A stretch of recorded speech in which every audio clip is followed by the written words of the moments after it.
அல்லேலூயா. இரட்சண்யமும் கனமும் மகிமையும் வல்லமையும் நம்முடைய தேவனாகிய கர்த்தருக்கே உரியது என்று சொல்லி அவர்கள் சொன்னார்களாம். திரளான ஜனக்கூட்டம். அது மாத்திரமல்ல, 4வது வசனத்திலே வேதத்திலே பார்த்தோம்னா அதே அதிகாரத்துல 24 மூப்பர்களும் 4 ஜீவன்களும் வணக்கமாய் விழுந்து ஆமென் அல்லேலூயா என்று சொல்லி தேவனை தொழுது கொண்டார்கள் என்று சொல்லி வேதத்துல வாசிக்கிறோம். ஒண்ணு நல்லா ஞாபகம் வச்சுக்கோங்க. யோவான் பார்த்த இந்த காட்சி 2000 வருஷத்துக்கு முன்னாடி.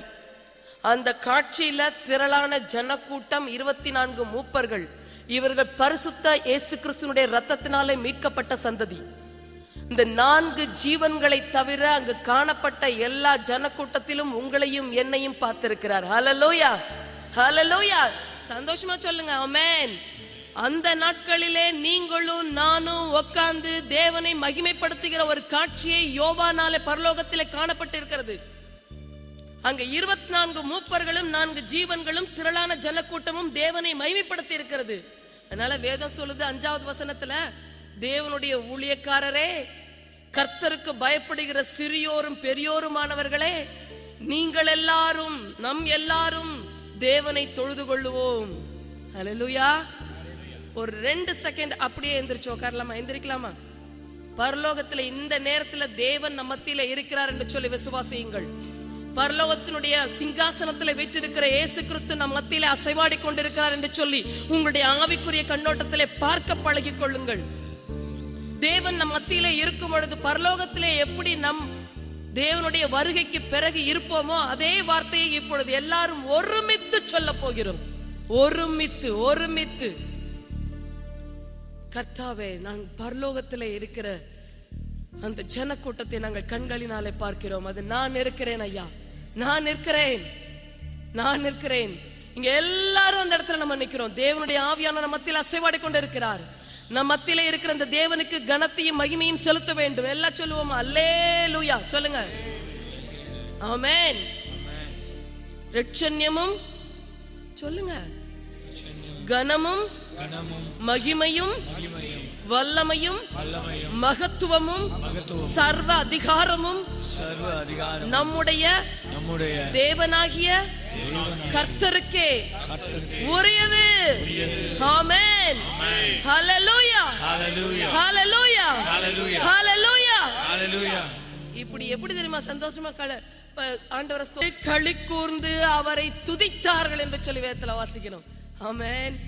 சந்தோஷப்பட்டு எவ்வளவு பேர் சந்தோஷமா இந்த வார்த்தையை சொன்னீங்க. இரட்சண்யமும் கனமும் மகிமையும் வல்லமையும் மகத்துவமும் சர்வ அதிகாரமும் என் தேவனுக்கு உரியது, உன் தேவனுக்கு உரியது. அப்ப அவருக்கு எல்லாம் உரியதுன்னா நமக்கும் சொந்தம். நம்புங்க, எனக்கு சொந்தங்க, உங்களுக்கு சொந்தம். என் இயேசுவாகிய தகப்பனுக்கு சொந்தமாய் இருக்கும் பொழுது அவருக்கு சொந்தமாய் இருக்கிற எல்லாமே எனக்கு சொந்தம். அமருவோமா? அப்படியே அமருவோம். வேதத்துல ஒரு அருமையான ஒரு நிகழ்ச்சி. 1 நாளாகமம் 23 5வது வசனத்தையும் 30வது வசனத்தையும் பாத்தீங்கன்னா, தாவீது கிட்டத்தட்ட 38,000 பேரை பொறுக்கி எடுக்கிறாரு. அதுல 24,000 பேரை தேவனுடைய ஆலயத்தினுடைய வேலை செய்வதற்கு, 6,000 பேரை மணியக்காரரா வச்சு, 4,000 பேரை தேவனுடைய ஆலயத்தை காக்க வச்சு, மீதம் 4,000 பேரை நாள்தோறும் தினமும் காலையிலும் மாலையிலும் தேவனை துதிக்கும்படியாய் ஒரு கூட்டத்தை ஏற்படுத்தினார் என்று சொல்லி வேதத்துல வாசிக்கிறோம். சோ தாவீது ஒரு கூட்டத்தை, கிட்டத்தட்ட 4,000 பேர் நிறைந்த ஒரு பெரிய கூட்டம், காலையிலும் மாலையிலும் தேவனை துதிக்கும்படியாய் ஆவியானவர்னாலே ஏவப்பட்டு தாவீது ஏற்படுத்தினான் என்று சொல்லி வேதத்துல வாசிக்கிறோம். அது மாத்திரமல்ல, நெகேமியா 12:31 பாத்தீங்கன்னா, துதி செய்து நடந்து போகும்படி 2 பெரிய கூட்டத்தை நெகேமியா ஏற்படுத்தினான். துதி செய்து அலங்கத்தை கட்டி முடிக்கவும், தேவனுடைய ஆலயத்தை கட்டி முடிக்கவும், உங்களுடைய வாழ்க்கையில இடிந்து போன பகுதிகள், உங்களுடைய வாழ்க்கையிலே சீர்படுத்த வேண்டிய பகுதிகள், உங்களுடைய சரீரத்திலே சீர்படுத்த வேண்டிய காரியங்கள், உங்கள் குடும்பத்திலே இருக்கிறதான பொல்லாத கிரியைகள், கட்டுகள் எல்லாவற்றையும் சரி செய்யும்படியாய் துதி செய்து 2 பெரிய கூட்டத்தை நடந்து செல்லும்படிக்கு ஏற்படுத்தின நெகேமியாவை போல இந்த காலை வேளையிலே, ஆண்டவரே நாங்கள் துதிக்கும்படியாய் வந்திருக்கிறோம் அப்பா.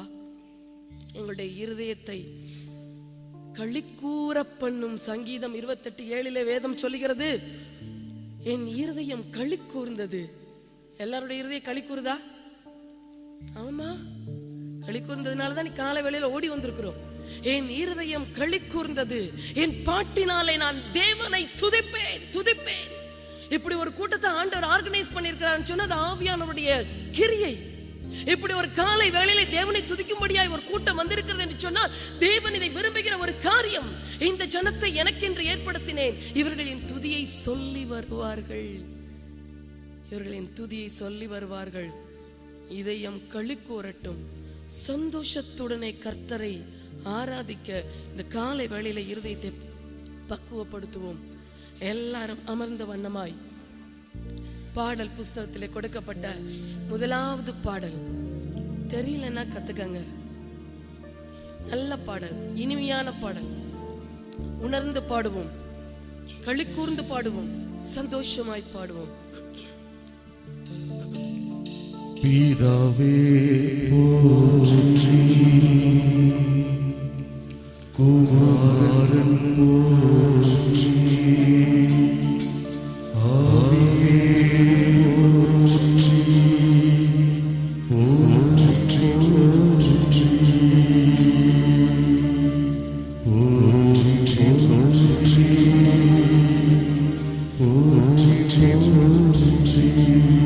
கரங்களை தட்டி பாடுவோமா? கரங்களை தட்டி பாடுவோமா? எல்லாரும் கரங்களை, பாட்டுத்தால் போயிட்டே இருக்கு. எல்லா கரங்கள்